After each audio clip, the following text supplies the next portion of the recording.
Moi, je pense que le cas du Maroc, dans son histoire, mais particulièrement depuis l'arrivée sur le trône du roi Mohammed VI, il y a un état d'esprit qui devrait être étudié par l'environnement géopolitique. On sent quand même une présence particulière du Maroc, et c'est une présence qui se manifeste de manière explicite quand on va dans certains pays.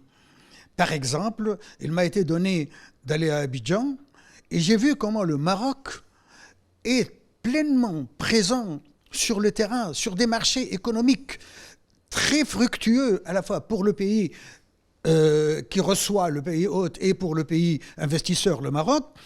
Et évidemment, tous ces marchés-là, le Maroc était en concurrence avec deux pays principaux, la Chine et le Liban. Et là, je me posais la question, où sont les autres pays d'Afrique ou du Maghreb?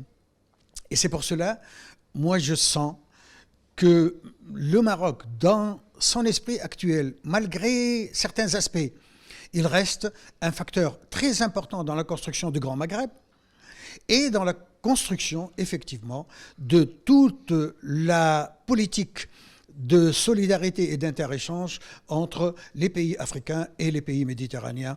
Donc, le Maroc a toujours considéré que son destin et celui de la Tunisie sont en interaction.